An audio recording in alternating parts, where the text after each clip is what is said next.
Hello, everybody. Thank you for coming. I'd like to announce my resignation from Sports Page Online. I've made the decision that I need to start spending more time with my family, and it's just too much to keep up with the run and grind of Sports Page Online. So I'd like to thank everybody on the staff for everything they've done for me, and I'd like to thank all of you for watching the show. It's been an incredible ride, and you'll all be missed, but I think this is something that's very important for me.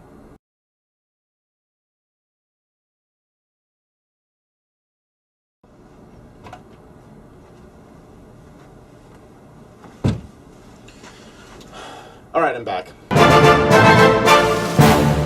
The New York Jets kept their playoff hopes alive, and the New England Patriots got a big win this weekend. We're going to break it down for you here on Sports Page Online, and we'll start with the New York Jets, who got a much-needed victory. They needed this one in the worst way. They lose this game to the Buffalo Bills. More or less, they're out of the playoffs. Now they're jumbled into teams with 6-5 records, one game behind the Cincinnati Bengals, who are at 7-4. The Jets are right where they need to be right now. They still need help from the Bengals coming back down to them, but you can't ask for anything more than a victory. Kind of a scary game, though. There was an opportunity for the Bills to win the game at the end of the game. Obviously, that didn't happen. What were some of the thoughts you had, maybe from when the game started to when it ended? It was one of the craziest finishes, one of the most nerve-wracking finishes that I can imagine and I can remember. It was a thrilling game. The Jets, on the final drive, they decided with about over 5 minutes to go that they were going to take it down as far as they can go. They weren't going to think about punting. They weren't going to throw the ball deep. They weren't going to go into the hurry-up offense. This was their one and only chance to win the game. Sanchez, who had a subpar game up to that point, led the team downfield. Plaxico Burress made a couple of great catches. Touchdown to Santonio Holmes. The Jets' defense, however, let the Bills go downfield, reminiscent of so many times this season and years past.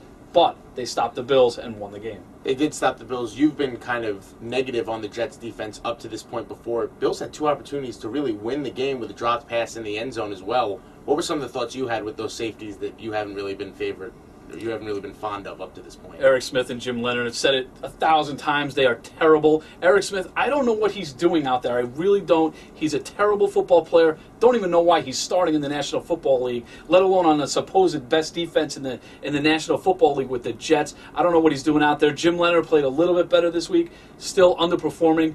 The biggest scary moment was Darrelle Revis. He actually looked human in this game. Stevie Johnson kind of torched him a bit. Darrelle Revis, you almost watching the game saying, is he sick? Is he injured? What's going on here? Because Stevie Johnson really made him look pedestrian. Antonio Cromartie as well, a rough game for him. Muffed a punt that was recovered by the Bills, and he also got beat for a long touchdown by Brad Smith on the very next play.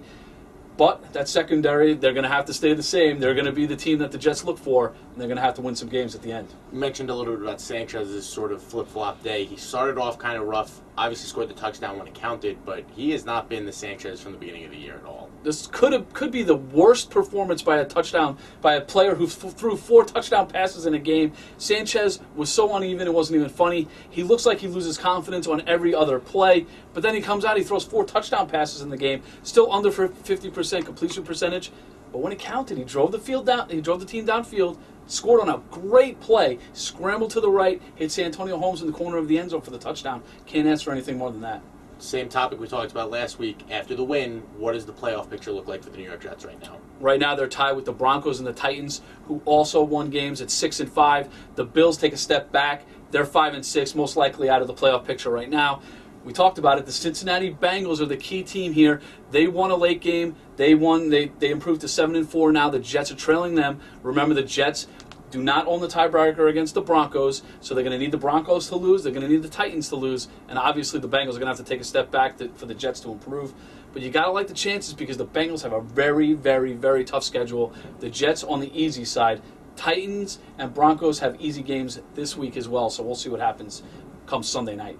The Jets are going to need a little bit of help, as you mentioned. One team that doesn't need any help at all is the New England Patriots, who got another big win this week, this time at the expense of a not-so-dreamy Philadelphia Eagles. The dream team is now going to end in a nightmare, probably for Andy Reid. It's going to cost him his job, most likely. The Eagles, they got out to a great start. You thought, hey, maybe the Eagles are actually back after beating the Giants last week.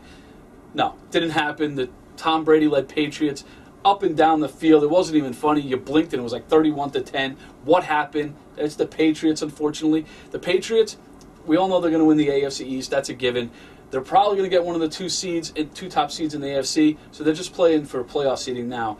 But they really put a nail in the coffin of the Philadelphia Eagles. Yeah, I don't think there's too much they can take from this game because Philadelphia played like the worst team in the NFL. They really did. There's a lot of egos in that room that aren't really coming together, and you can see from the fans chanting for Andy Reid to be fired, Deshaun Jackson finding his way onto the bench. But a win is a win for the New England Patriots as they move forward. They're continuing to play better. They're continuing to mesh. I think they may have the best 1-2 tight end combination in the NFL right now. Things are looking very good for the New England Patriots. And speaking of teams who have tough tests on the horizon, the New York Giants will face off against the Green Bay Packers next week.